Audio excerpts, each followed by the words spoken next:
Hey, welcome back to the Off the Clock Show. You're joined with myself, Shawn Gervais from OrbisX, and we've got Marty Hill, Mr. Marshall, yeah, from Pints of Polishing Podcast, as well as hyperClean car care products and soon-to-be accessories. And as you mentioned before, but Marty, where can they find you? Look at that beautiful towel. Ooh, there we go. There's one of them there. Yeah, we're actually going through them just a little bit ago. Beauty. The best one though, we've got some giant scrubbers. We've got we've got this. Remember that big towel? It did not keep the name. Okay, I was going to ask you about the name. No, it did not keep the name. Let me see if I can quickly go Everybody through my needs a Big notes. If I Johnson. can go back and find it. But anyway, you can find us at hyperClean Store. That's the best way. hypercleanstore.com. Beauty. Yeah. Right on. Yeah. And so question for you. Well, first off, what are we drinking today? I'm sticking with ranch water. I've got a couple more. Okay. I'm still digging it with that you one's guys original. Okay. on some Lunazul Blanco tequila. Ooh, jeez. It's a good mixture, huh? You seem to enjoy that one last time. But this one's the original. So this doesn't have any flavoring aside from. Right. Yeah, no flavoring. Okay. It could use a little bit more lime juice, I think. We could use a little bit more lime juice. Yeah. Yeah. What was the flavor of the one you had last time, though? It had a flavoring, I think, no? The last brand, it had all kinds of random flavors. I don't remember. Okay, it was good. Yeah, that was good. Yeah. So I remember that one you were ranting and raving about. Yeah, that was fun. Well, and the ones that were dangerous too were just the little soda water, seltzer waters that I got from Sam's that had flavor in it, right? And then you just mix the tequila, and I mean, fuck, that's not much difference than ranch water. It's just Topo Chico or seltzer water. It's tonic. It's not tonic, but mineral water.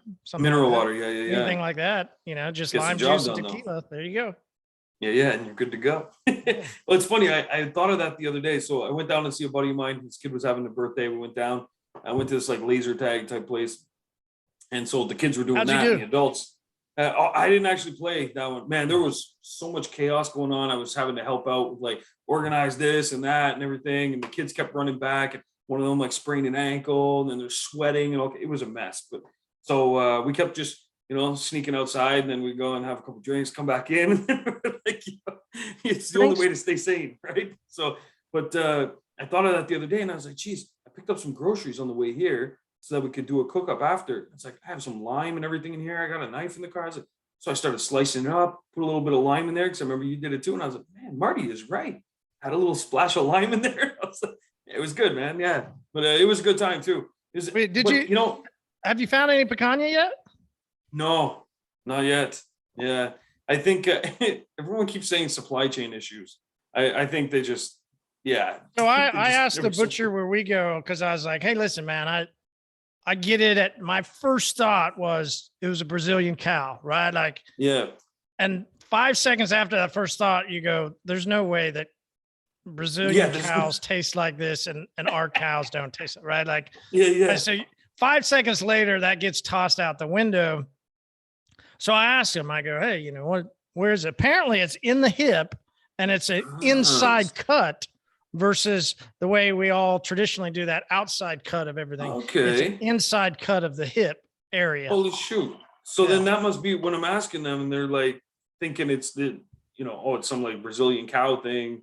Yeah. Oh, shit. So interesting. Okay. He said kind of up above the tri-tip and inside. Holy shit. Okay. And it's So got a I think different taste. It really got to become. What is the cow doing that part of the body tastes different? And it's a fat, right? It's a fat content, because there's literally, if you've smoked a brisket, right? It's got that cap of fat on it. It looks very similar to brisket. I mean, it's close. Okay. And it's got a cap on it, and the meat's super tender. Yeah. So it's got to be that. Not far from brisket. Oh shit. Okay. But better, huh? Yeah. Oh yeah. Oh yeah. You're like, it's all I eat now. The other day. So on Friday night, my brother-in-law needed me to help him move some furniture or something. I don't know. Do you guys do garage sales in Canada? Is that a thing? Yeah. Or no? Oh yeah, big time. They're doing a neighborhood garage sale. So my sister was all up into like, yeah, let's get rid of everything. And, you know, she was so pumped that she made $400 on a garage sale. I'm like, God damn, you know how much work that took for you guys? And then you oh my God, like, move all the really? stuff, set it up, yeah, bargain with people. Like, yeah, that's fucking stupid. Yeah. Because you know how much it's going to cost you to replace all this shit? It's going to be more than $400. Yeah, exactly. Anyway, you know, the butcher's only a couple miles from their place. So I was like, man, I show up Friday night. You know, I'm a hero because I brought home picanha, you know, right? Like Friday night was really fun. So I tried. I got to figure out my time on it and probably the temperature a little bit, but I want to perfect it with, I smoked the picanha first and then I put it on the grill. I left it in the smoker too long. You know, I didn't ruin it. Yeah. I didn't ruin it. But close, huh? But it just, I needed about 30 minutes, right? It probably, and then let it finish on the grill. I mean, it was cooked in the smoker. It was cooked. I put it on the grill just to like, because the fat was still like I need to get some of that fat, you know, kind of cooked and charred, and, you know, charred fat's just a lot better, right? You know. 100%. Yeah. See, right now we have Rib Fest going on. And so it's, oh man, it's amazing. Yeah. There's huge competitions, everything. They set up these big, like kind of like booth type things, you know, and usually in a big field. And then they travel city to city. So one year, my wife and I, we were actually following them. So we'd find out what city they were going to next. Like drive down there, spend a couple of days. That's awesome. Are you a beef rib fan or a pork rib? So me, pork. If I'm going ribs, I don't eat ribs a lot though, but when I do, but to be honest, I love pulled pork. No idea why. Pulled pork is good. Yeah. Oh my God. Baby back, the like small ribs, or do you do the bigger ribs? I like the full size. Yeah. I don't know why. I feel like I'm wasting my time with these. Like I feel like I'm the opposite. I don't like those big racked ribs because there's not a lot of meat on them. But see, it depends. See, because we suck the bone. So and like we'll chew it sometimes. Like I don't know. You know, Shawn, I don't know if you should really be saying that much more again. Someone's gonna splice this into one of those. Like somebody's gonna take a fun one with that. You're sucking bones here. You know. Yeah, no, that's it. Oh boy, that's careful on that. That's careful. Yeah, we'll move on from that one. So So hey, any good posts recently? But I mean, we're off the clock, so feel free to talk about you sucking bones all day long, man. You do what you got to do, man. You know, it's it was a recession. You know, what was I supposed to do? $20 is $20. Yeah, exactly. Well, 1995. You know, but discounted. Post. I mean, you couldn't get over. And this is just, I think it's ironically funny. Nick, on our podcast yesterday, Pints of Polishing podcast, he made the joke. So it's his joke, but it said, if you scrolling through Facebook and you see what's happened over this past weekend, there was more Hall of Fame awards handed out than they have in the football Hall of Fame awards. Like it's insane. I mean, good for them. I know there's people that they were literally wrote, how humbled they were. And it was an amazing honor for them to receive these awards. And I'm good for them, right? It has nothing to do with it. I thought it was super funny that you got a show that's only been around a couple of years and they got probably 30 Hall of Fame awards over the past couple of years. And it's like, well, what do you do in year number 6? What's year number 16 look like? I mean, holy shit, the Hall of Fame is going to be the entire industry at that point in time because you got so many every year that. Yeah, it's true. Or does it eventually dwindle down to a couple? But I mean, there was fucking 20 awards handed out. I got 20 Hall of Fame inductees, and some people, it's like. Yeah, I think from their perspective, I get it because it's like, how can we drum up awareness about our event, and it's like, well, fuck, bingo. If we give people awards, they're going to talk about it and they're going to this and that. And they're basically at that point, participation ribbons, you know what I mean? And it's like, exactly. thanks for playing. Here's your ribbon. Participation trophies. You know? Yeah. And I agree, though, not to detract from anyone that got an award. You know, I'm sure everyone does great work. But when we're talking about awards, you know, like you go to the Grammys and what does every actor, you know, like everybody qualifies for it. I noticed the same thing too. And I first thought, I was like, am I seeing the same post? Like maybe it was someone else's award and someone else was sharing it. And I'm like, no, shit, they got one too. And I was like, oh, okay. Let's go. Oprah was up there. Everybody's getting you get an award. Everybody's getting an award. It's so true.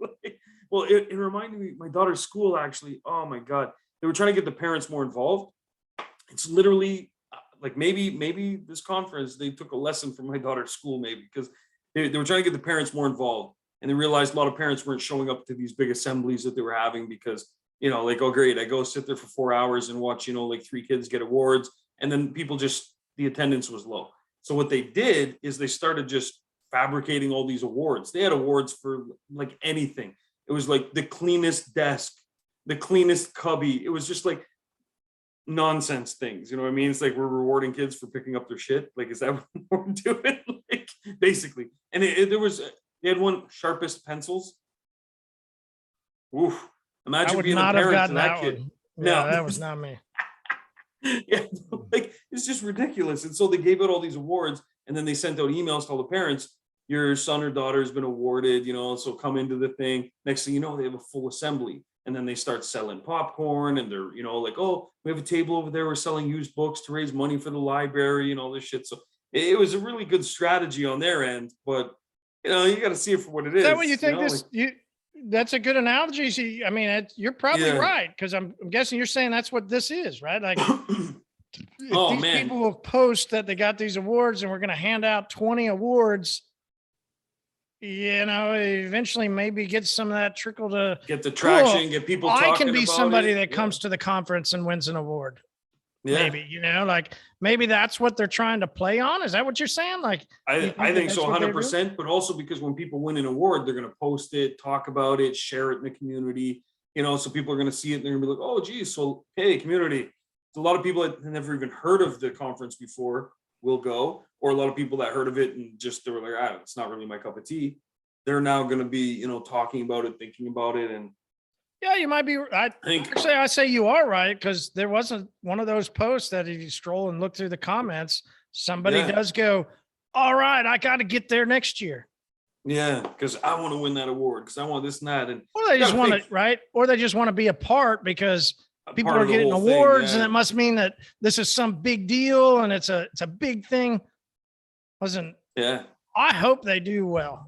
I really do. But this is an interesting discussion, though, that we had, and I'd love to know your input. Are we seeing, though, a massive change in the industry? There's a group that did a podcast there, and they put it out on Facebook. You can go look at it. They're interviewing a guy, and the very first, they're talking about how great the expo was in the conference, and that they grew from in the mid 200s to now they're in the mid 400s of attendees. There was, so let's just call it 400 people. Yeah. There was 400 people there. You got to say, with the amount of vendors, half of them were then vendors. Yeah. So 200 detailers. Have we seen a switch? I mean, I was talking to a YouTube guy yesterday, picking his brain about it because he went there. Okay, yeah. And I asked him, you know, what his thoughts are. And he liked the one-on-one, and, you know, he really liked the conference. And he was like, you know, next year I'm going to tell more people about it so we can get more people there. And I hope that works. And I hope more people go. And if there's a lot of people that go, we'll be there and we'll be happy as can be too. Right. Yeah. However, it's for a smaller audience. That's well, I asked him this question. I go, have we seen this switch in the industry, in the world, in everybody, that it would be more beneficial to not go to something so small that's one-on-one and you get like, but it's more beneficial for a brand to maybe pay you the money to go. No. Well, yeah, or to go, or like have YouTube, quote unquote, I don't want to call them influencers. I don't like that word. Content creators. Sounds dirty if they're, influencers. Yeah, it does, people. Right? Like promoters. I usually say promoters.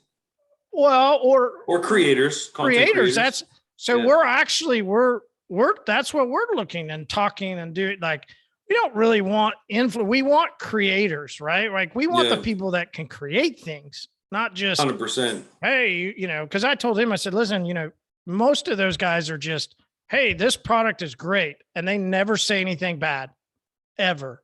Mm-hmm. Right. It's always every single brand that everything is always great. Yeah. And it's like eventually that's got to run its course. Yeah.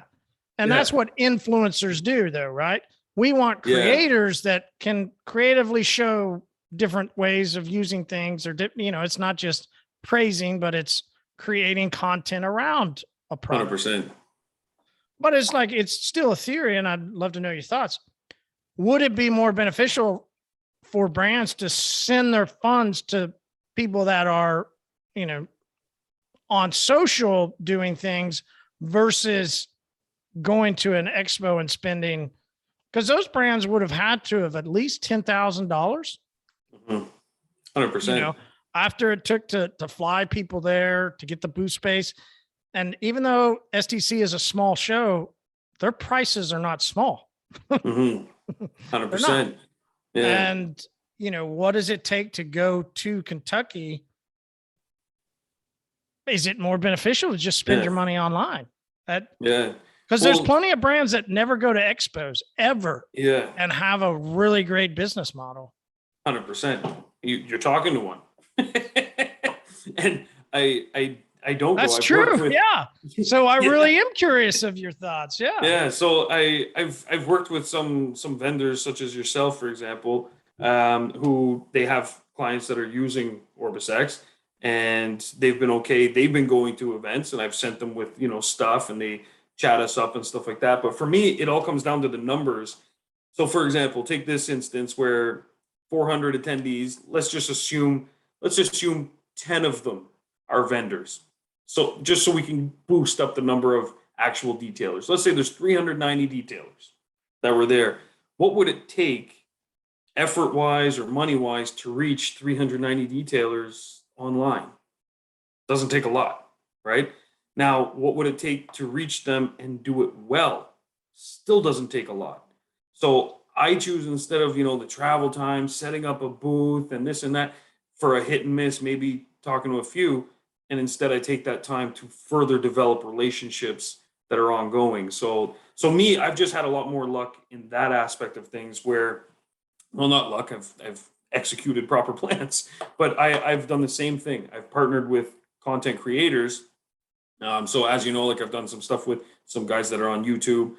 They do, reviews on things, or they, tutorials on how they do paint correction and so on and so forth. So I've done stuff there, things on TikTok, like even TikTok. I don't bother with TikTok.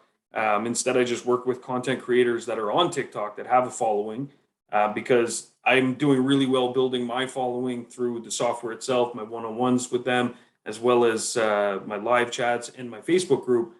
But if I start spreading myself too thin, because those people are coming because of me. So if I spread myself too thin, let's say I go to this conference, I'm now unavailable to some of these other relationships during the time that I'm there, right?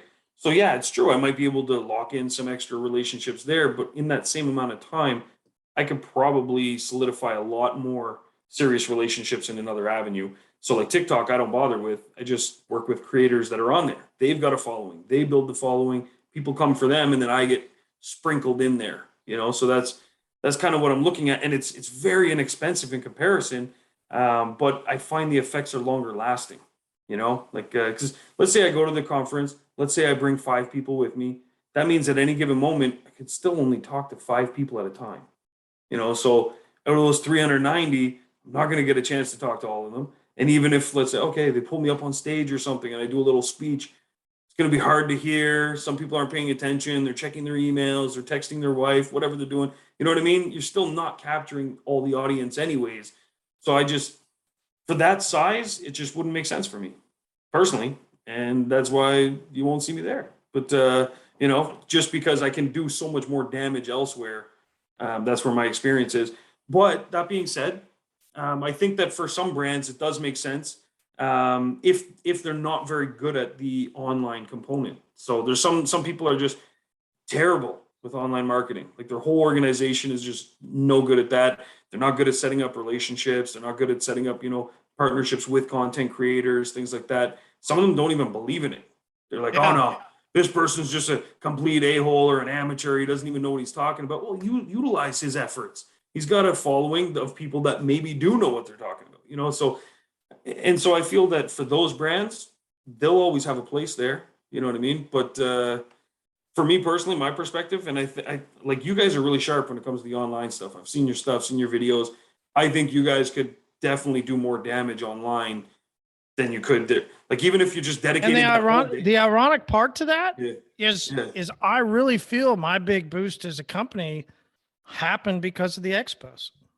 No way. Yeah. Tell me more about this. I'm intrigued to hear. Well, so the way we broke into the industry in a sense was at SEMA and at Mobile Tech, I hosted pint nights. Okay. So SEMA on Tuesday night was when we used I can't remember the name of the place, but we basically rented this room and gave away free beer. Everybody that came in got a pint glass, and we had kegs of beer, and everybody hung out, drank beer, and talked about detailing. It's what the podcast is about, right? So that was how we kind of breached our way in.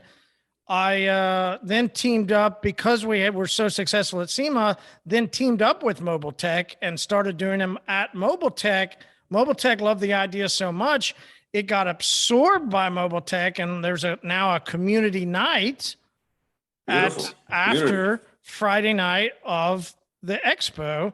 Everybody walks out to even more free beer, and it's a blast. It's now a community event for the entire industry, right? Like, so that's how I broke in at the same point in time. At the same point in time, you're right. I still invested heavy into Instagram. 2018, 19, I told every detailer should be there. And then as you know, what used to be, just music.ly.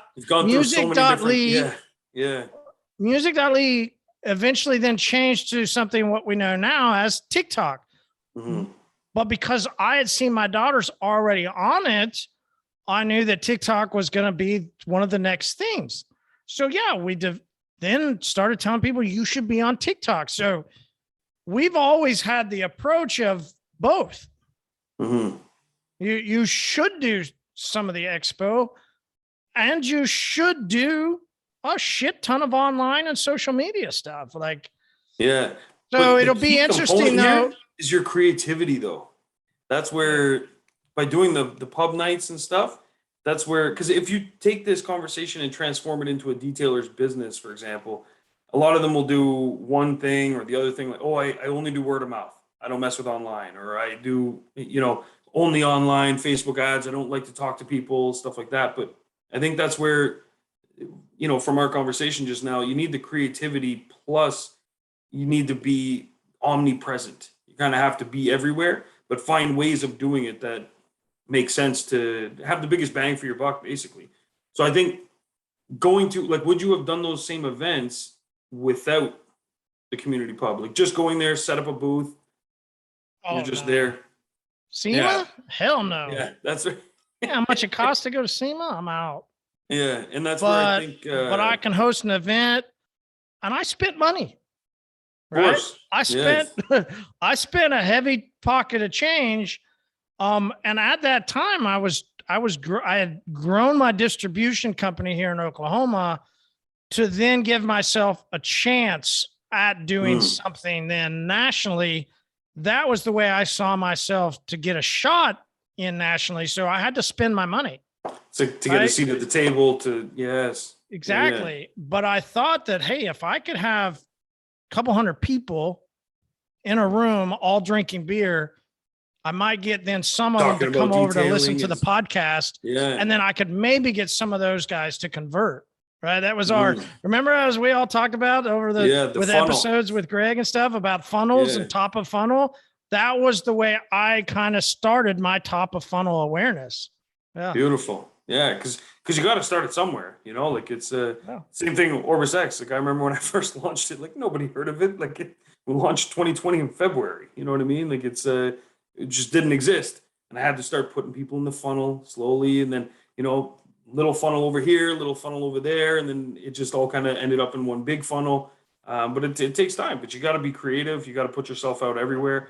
And so, I mean, I think the lesson for detailers is you find out where some of your prospects might be, create something around what's going, let's say a car show, right? Yeah. You know that people, and I know detailers, some of us hate people at car shows, but depends on which type of car show, right? The old school Corvette guy car show versus maybe don't go to that car show, maybe to go to the drag meet where, you know, the street racers are, or, you know, the guys that are, you know, trying to do Tokyo drift type of shit, right? Like exactly. Yeah. Go towards those guys. And if they're going to have a meetup, because normally they do, right? They're normally almost every weekend. So then you might just do something at that meetup or at those type of shows that revolves around helping, right?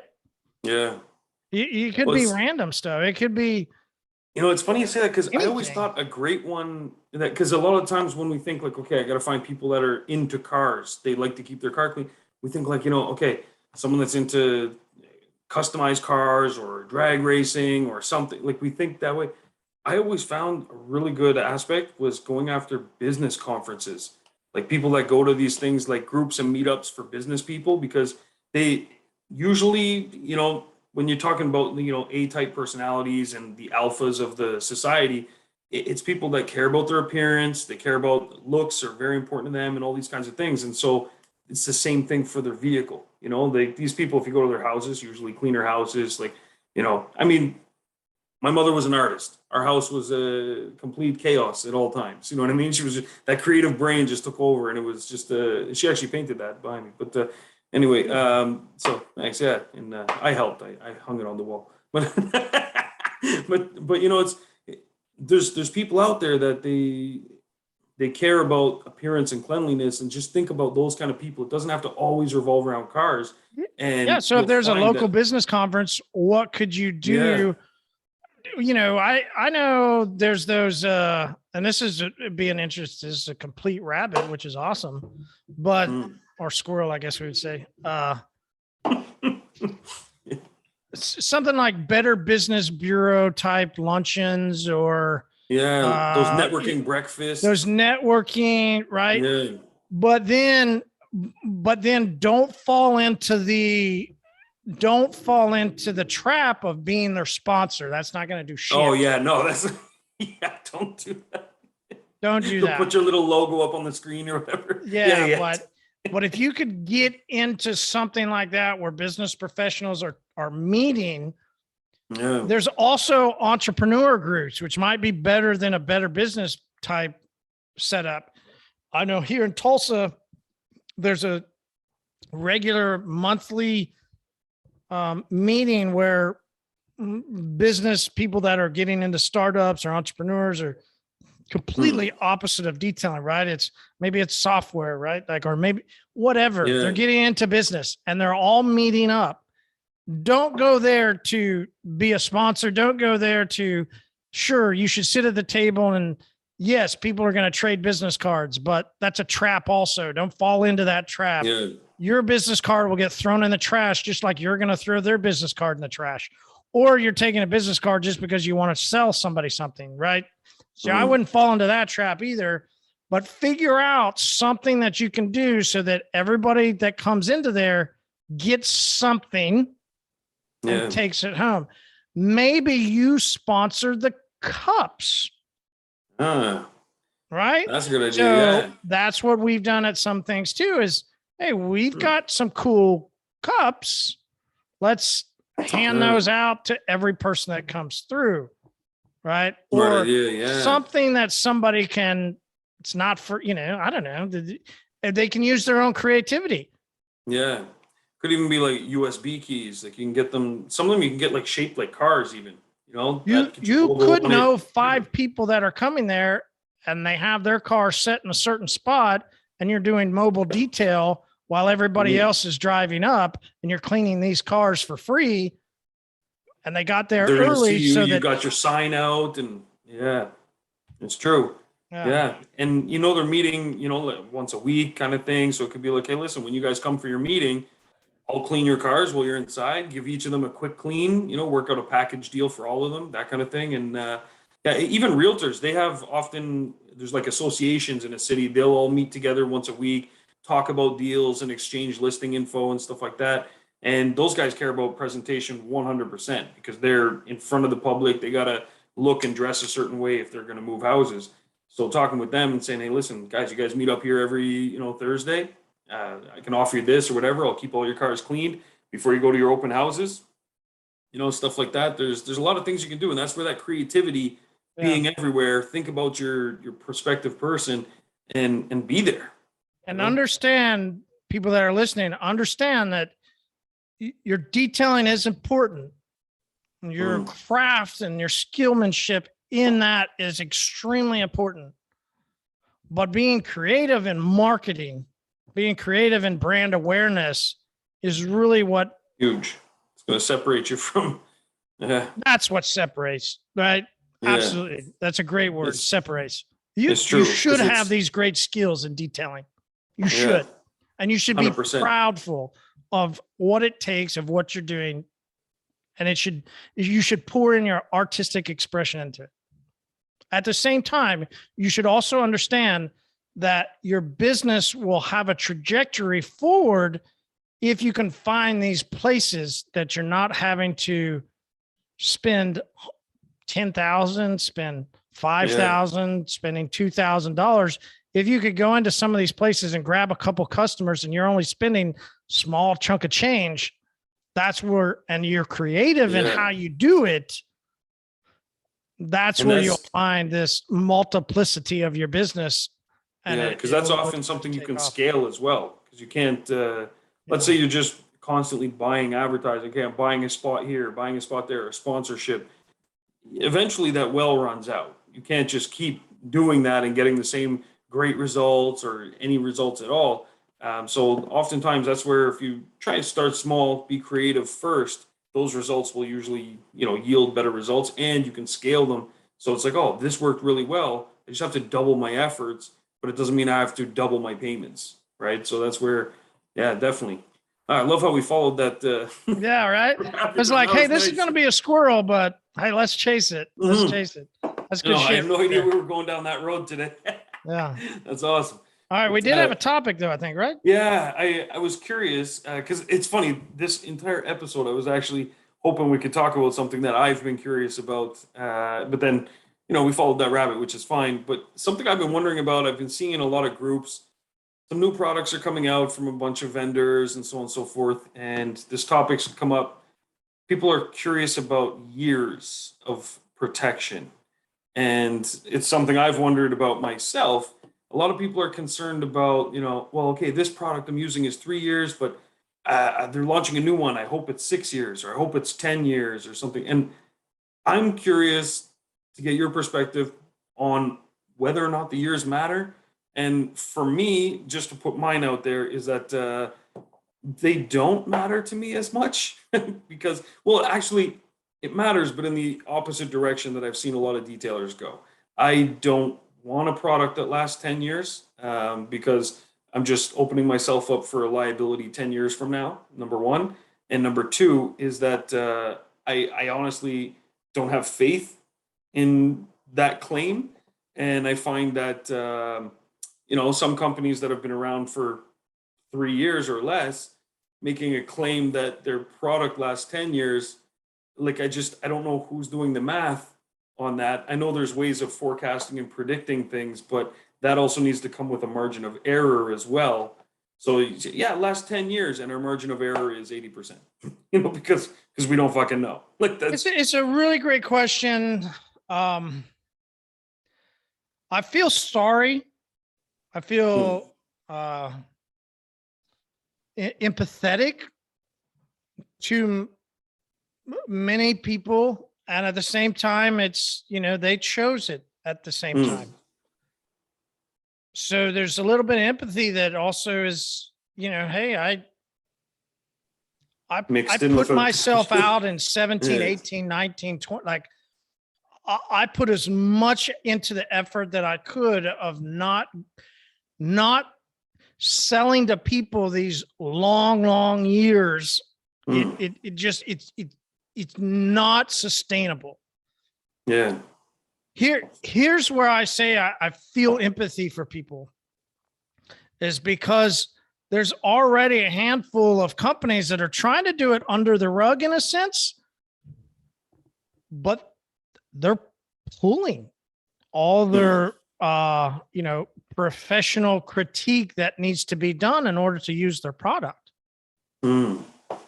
So the reason why I bring that up in questioning years is, well, these brands are going to now start selling this quote unquote lifetime 5, 7, 9, whatever 50 to the public. Yeah. Ooh. And this is not my opinion. Yeah. This is fact. And this is happening. Jeez. This is currently happening, and they're trying to do it under the shadows. All good. You're going to start seeing it. And if you go, that's bullshit. Well, call bullshit in 3 months, 6 months, when it really starts to ramp up, and you're going to see these technique type companies all over this other side of the industry. Yeah.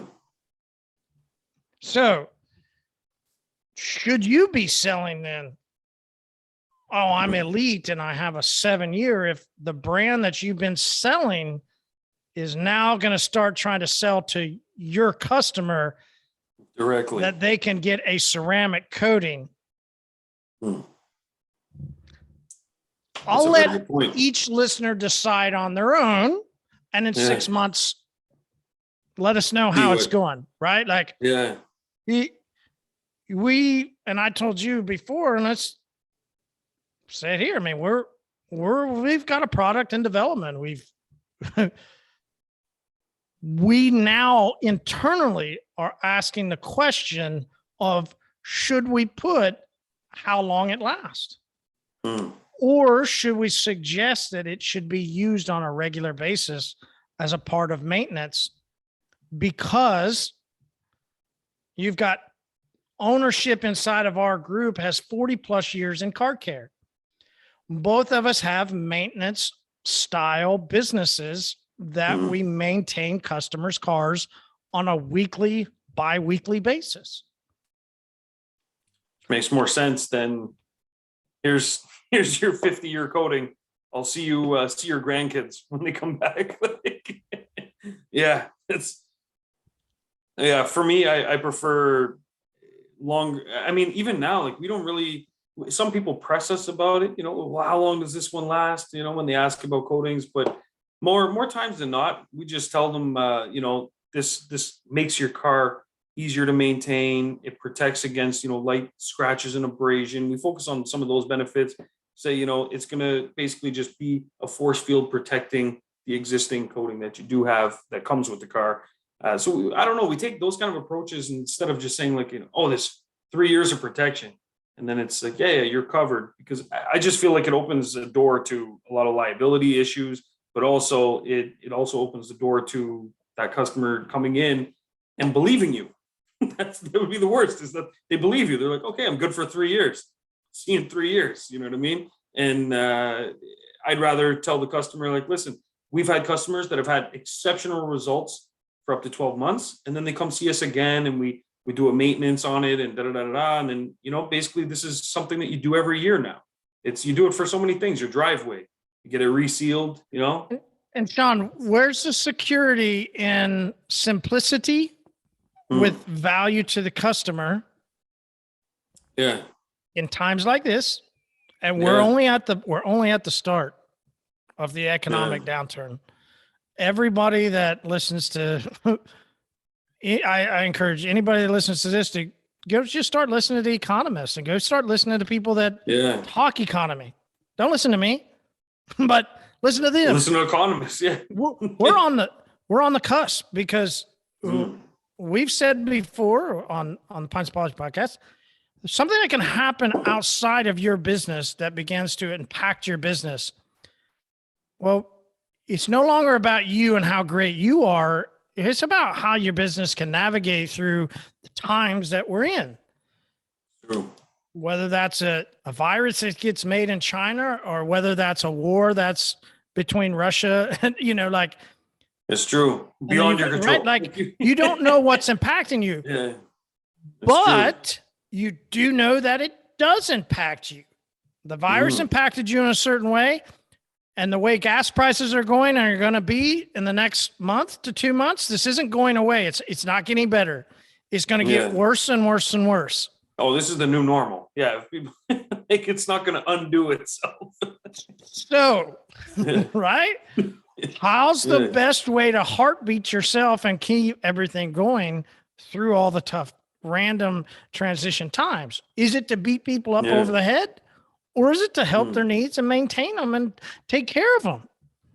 Yeah, 100%. And I'd rather have 100 customers that are paying me every time they come see me, every month, every 2 months, whatever it is, versus making, $4,000 selling a coating, and then I don't see that person again for a long time. Because if you're going after those high tickets and things like that, it's not sustainable, in my opinion. When have you ever heard people talk about this, too? Between you and I, right? Oh, there's few, right? It's maybe a couple other that put out information to help. Definitely few.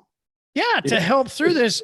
It's over the past. It's just been about get it now, get it now. Well, get it now doesn't sustain you. There's got to be sustainability in your business. And so if you're listening and you're buying stuff from other people.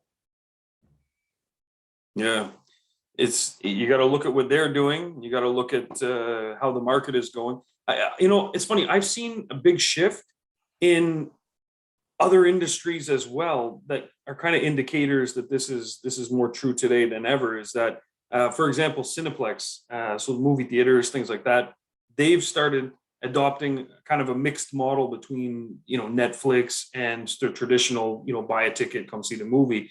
They realized that some people would go see one movie a year.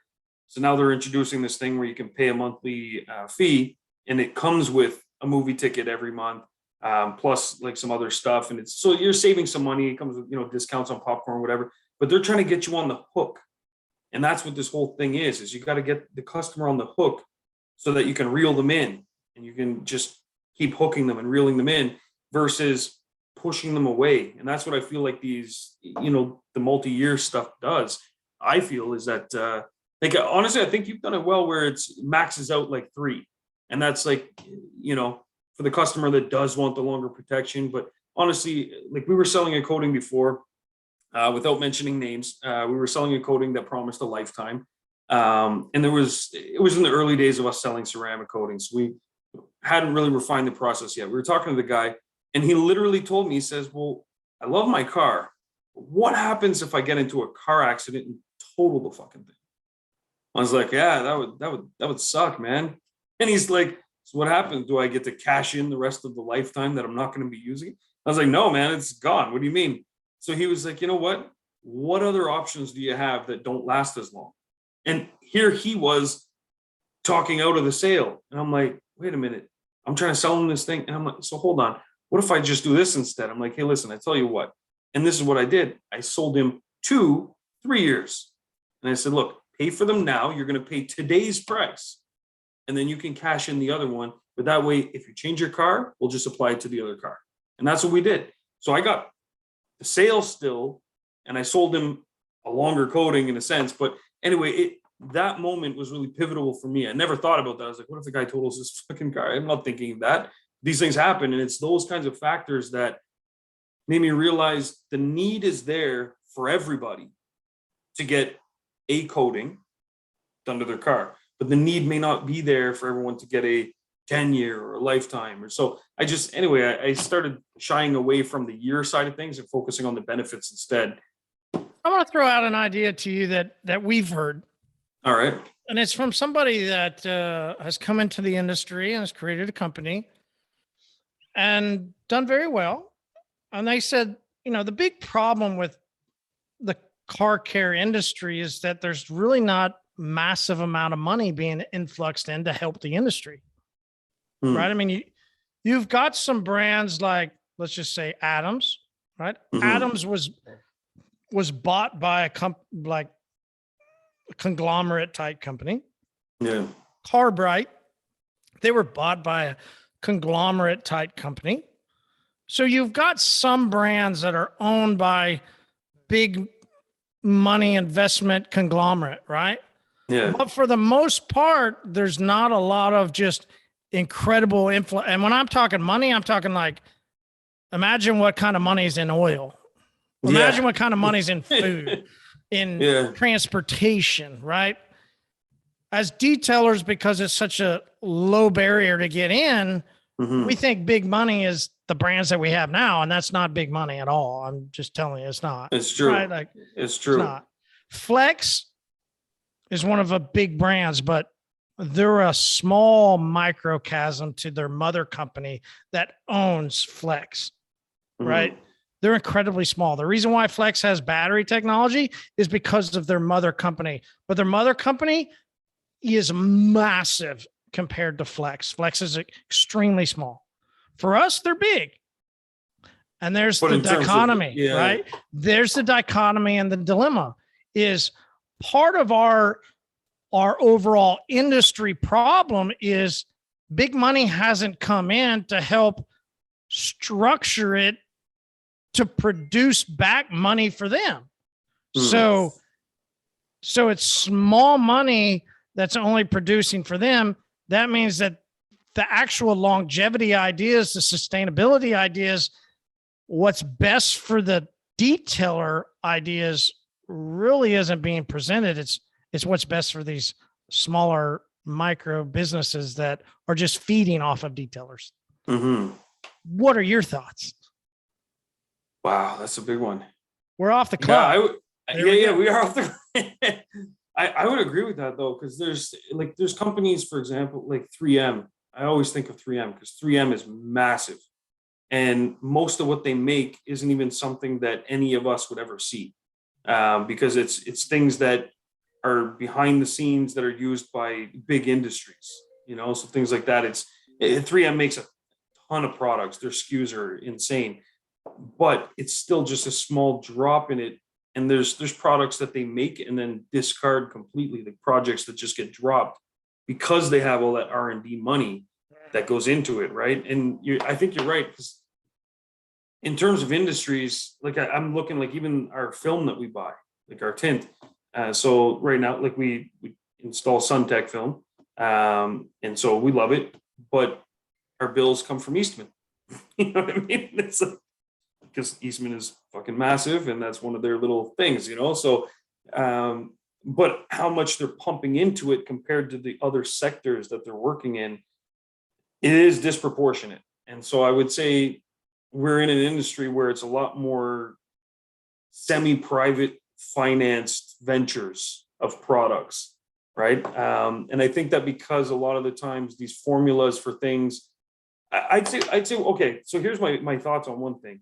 Is that we get a lot of products in this industry, I think, that are thrown together haphazardly, and they're able to make these false claims because there isn't really any recourse.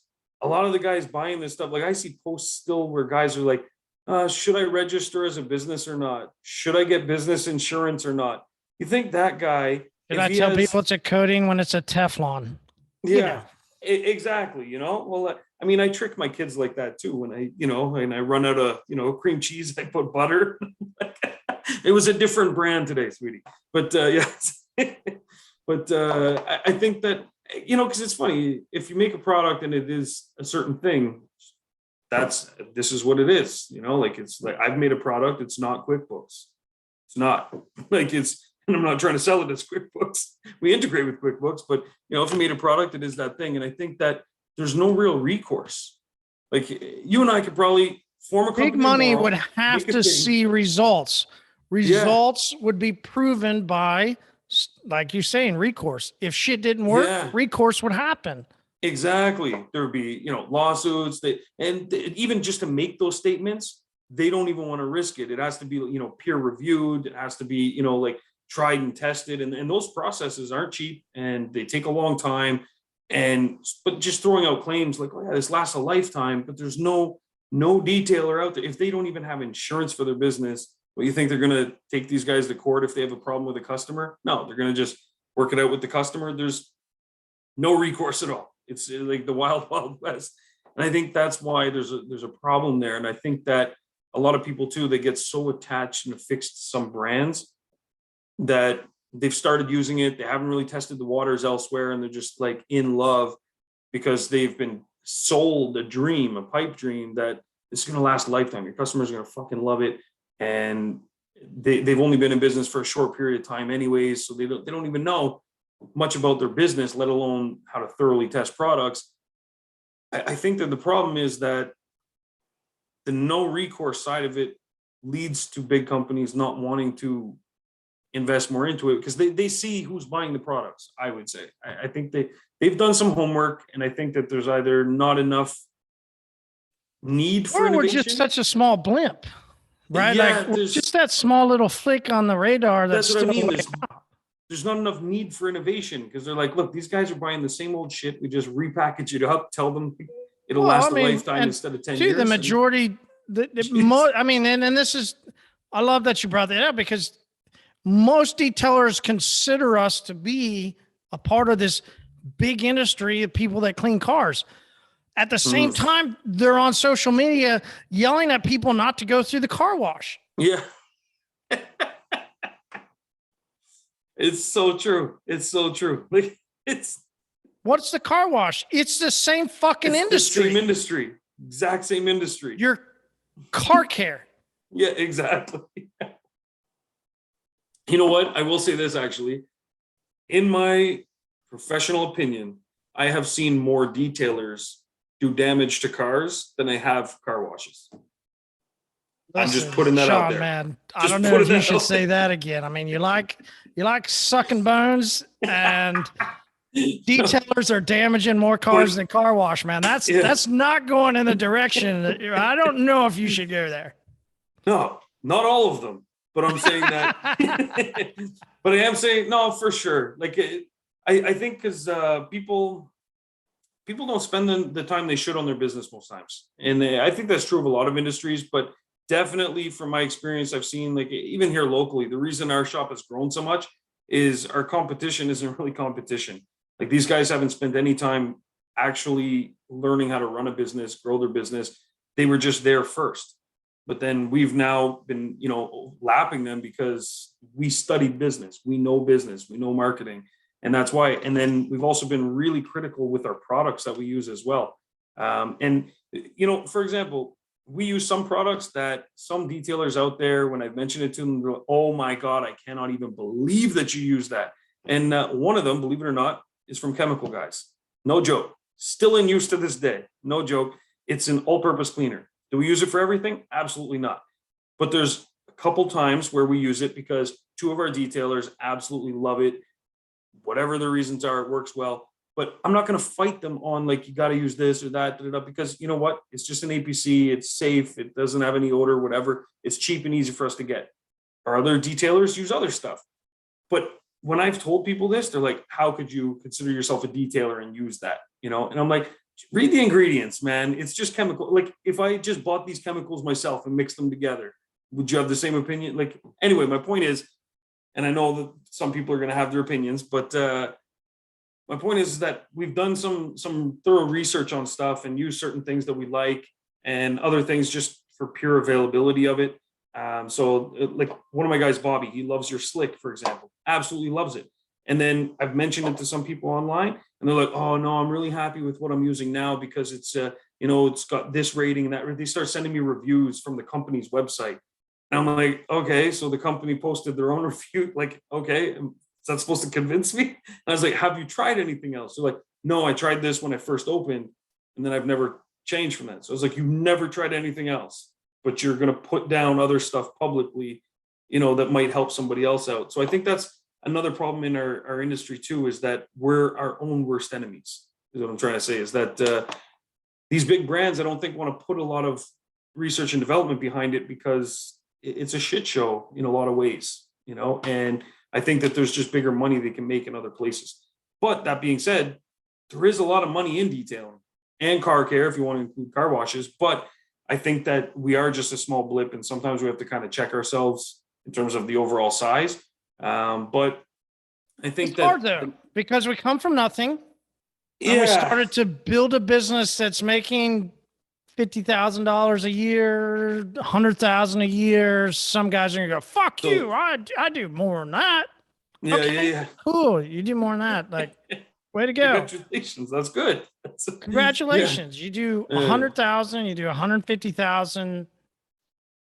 There's few people that get beyond that, man. There really are. There's few people that can make it to $500,000 cleaning cars. It's true, and if they're by themselves, I see some guys they're saying they're doing these big numbers, but I'm like, oh, how many is on your team? They're like, no, it's just me. And I'm like, I don't know, man. And if you are doing that, you got 2 years left in you. Like, that's it. You're doing great, man. That's awesome. You brought in some money right now. Like, reality check there, bro. Reality check. Time to get some employees. You gotta look around. Look around. Yeah, but I do think that I've seen a lot of progress, though. I will say that with a lot of the brands starting to step up some things. One thing that I was always worried about is that it would kind of become a monopoly, like one of these massive companies. Like, the fact that we're kind of under the radar is also kind of a good thing, because it does give a variety of different companies to kind of merge and emerge. I mean, and excel, kind of, versus if it was just 2 or 3 major brands controlling the whole thing.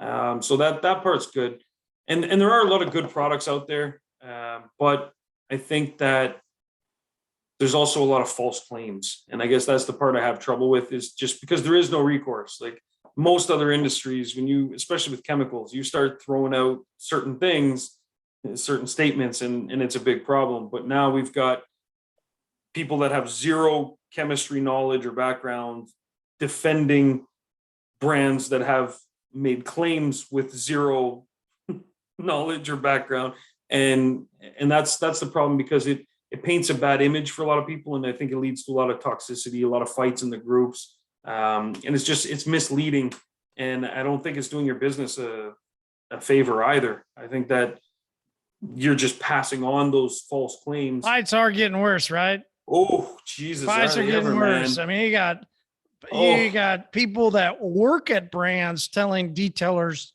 to chill the fuck out. You got detailers that are going, "Hey, guy," but the fights are getting worse. I think that's just going to get more and more the way the economy continues.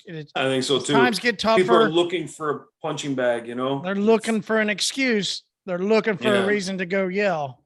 And if their business is doing shitty, they're like, "Let me take it out on this guy. It's this guy's fucking fault," and it's I've seen. For some of them, it's true.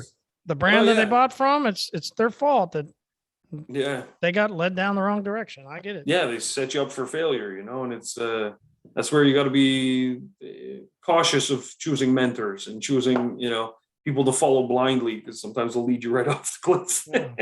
Well, they won't go off, but they'll watch you go off. They'll watch you go off, but they got a salary position. They're okay. Yeah, exactly. So true. Oh man. So I think anyway, I have hope though for the detailing industry. I think there's some good products emerging, and I think that in time people start to realize the bullshit, and I do think so. I think that right now there's a lot of hype, there's a lot of things that are new, but I think the longer that people are exposed to certain brands and claims that have been made, I think that it's just a matter of time. But also a big one too is, based on your prediction, I've started seeing it too, where brands going to be in stores direct to public that previously, you know, they got all these detailers backing them. And then those detailers are going to be like, holy shit, you're selling directly, you're just skipping over me now. And here's the deal is I don't think people are ready for the big names that are doing it though. I mean, we're talking exclusive names that you've had to do this. Yeah. Suddenly it's gone. That's where I'm saying, man, there's a lot of shakeup coming. There's a lot of fucking shakeup coming. It will be funny, eh? When it's, you know, you're told like, okay, you got to do these 14 steps to prep a car in order to put this on. But then next week we're going to sell the same shit to a guy that you know, teaches art class at the local high school. You know? And he's going to put it on the same afternoon. Zero experience, zero tools, and so downward turn of people going to expos, plus brands now starting to do that. We're raising the question is car care for if you're quote unquote professional. What is that really looking like as listen, as somebody who's built their life around being a professional car care, be creative, right? Yeah. That's the smartest way. Yeah. Yeah. Like you do you. Yeah. You go be creative, find ways to grow your business. Yeah. And I think too, on that note, I think in closing, you know, like use what works for you and sell it the right way, you know, and that's not to get into a whole debate of, you know, this product is called that or that product's called that. It's more sell the benefits, like focus on what it's going to do for the customer and making sure the customer comes back frequently. Don't try and push them away, in my opinion, with, you know, 10 years. See you later. I can buy bug spray for my house, but I use a service. Yeah. Figure out a way to make people, even though they can buy this technique, whatever, something, and you can make yourself essential, you know, find a way or switch to a brand that's been supporting you the whole time. Not turning their back, but find a way to still be relevant. What makes you so needed? And I think the reason why I don't spray my own house and I use a service is because and I've said this before, they over communicate. Using a service like OrbisX, that's going to over communicate when they're going to be there, how they can make a payment, all the different stuff, the way OrbisX can communicate with people as well as bring into your fold. It makes sense that I would do that instead of somebody else that is outside of the industry and, we just happen to come into it. Exactly. Yeah. Like 100%. Use OrbisX, use it to differentiate yourself. And the more that you can communicate with people of why you should be there to maintain their car and keep it clean on a regular every week, basis. Yes. the better you will be going forward. And everything else is going to be, who the fuck cares? There's a lot of shit that's going to happen. You can focus. You'll be all right. You'll be able to weather the storm. You'll be good to go. Absolutely. Exactly. Man. All right. Well, I think that's a good place to wrap up, man. Community. That was good. Community. Yeah. Thanks for your time, Marty. Appreciate you. And guys, hang in there. We'll see you next Tuesday. See you, bro. Okay. All right. Cheers.